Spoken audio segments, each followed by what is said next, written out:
Even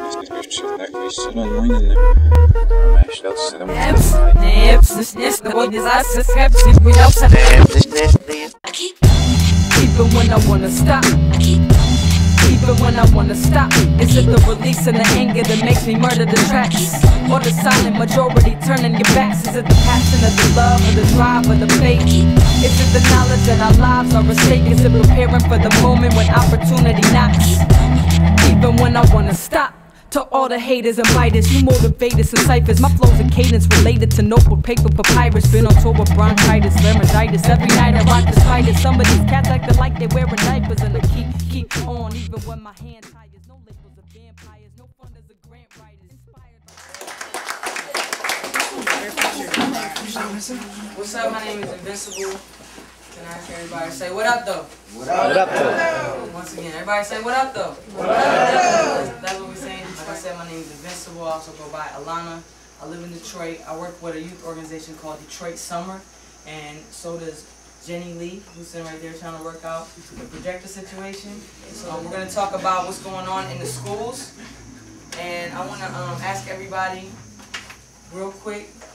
Raise your hand if you've ever had to walk through a metal detector to get into your school. Middle school? Okay. Raise your hand if you ever got suspended for a minor infraction, like dress code, anything related to that. Cool. Alright, so stand up if you know anybody that's dropped out of school.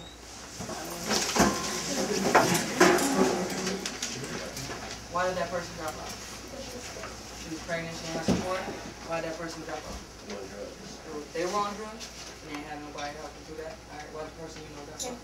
Same thing, the drug situation? Which drug? Ecstasy. Ecstasy, they got it. Is there anybody, any other reasons that haven't been mentioned? Tax days. You said what? Tax days. What's that? Standardized. For real? Yeah, you couldn't pass it. The second time being senior, they just gave up. I had a student whose records were lost, and he was already a senior, and they were trying to send him back to being a freshman, so he dropped out and got his GED. Happened to where in the school not being that important? I had two students' brothers who skipped a lot, and they had to pay a $500 fine, and the mom couldn't afford it, so dropped out. Y'all can have a seat. Thank you for all your experience. One of the main beliefs we have in Detroit Summer and our organizing is that everyone is the expert of their own experience. So we start with that notion. We don't start as teachers filling up, empty minds. Each one of you has a lifetime of experience that you're bringing here to this room today to share with each other. And through that, we're all going to come up with a collective story that represents our communities. And we're also going to come up with collective solutions for what's going on in our communities.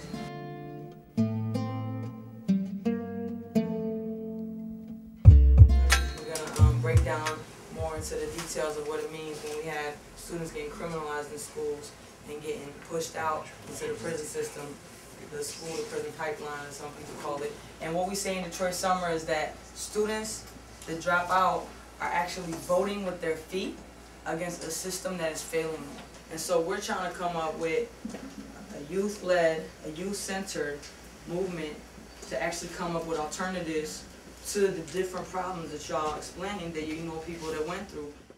So we're gonna play for you a track off this CD. It's called High Security State. You got your pens and paper, and while you're listening, we want you to write down words and images that remind you of a prison. It's the same. You know what I'm saying? Just because my daddy's generation sold drugs and gangbang don't mean I'm gonna do it. But if you tell me that's what the fuck I'm gonna do with my life, because you think I can't do shit else with it. And then once we got to the end of the line, there were massive police officers at the end of the line with metal detectors, not only metal detectors, but they were searching our hair, pulling our clothes. We're talking about militarization and criminalization of children. And I watched the police give young men $150 tickets on dress codes.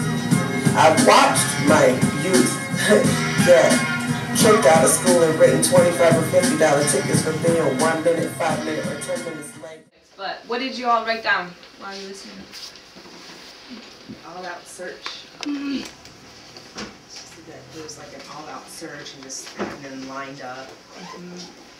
Just like little things like that. They just, you know, get kind of instilled in their heads and just makes you feel like there's nothing else but that. I can tell there was a lot of police brutality. And does any of it relate to things that you all have seen in your own schools or neighborhoods? My neighborhoods, I don't know, like it sound like the security at them schools is like just there, like, you know, ain't everybody's so concentrated on them. They gotta worry about walking through school through the metal detector. That's stressful. But it just takes me back down here to Austin. I recently lost a cousin to gun violence, you know what I'm saying, by a cop. And that's the only thing I was just thinking about when I heard that. Yeah, that's definitely happened in Detroit too, in schools and nearby schools. Police violence, you know, that leads to, you know, people dying. Any other things that y'all wrote down or that stood out to you? The take somebody down if they like respond, like if they don't respond to you. Because in the fall semester at school, I was getting out of the pep rally, and there was somebody that was walking into the school, and I guess it was a student that had left previously because he was dressed like a student, and a policeman was calling out to him, and he wouldn't turn around. He was just like walking straight into the school, and instead of like trying to calm him down because he looked really mad, he just like grabbed him by the shirt and just like pulled him down, and then 2 other cops ran over and started like they cuffed him, and then they got him to a police car and they took him away and sort of like talking to him, and that stood up to me.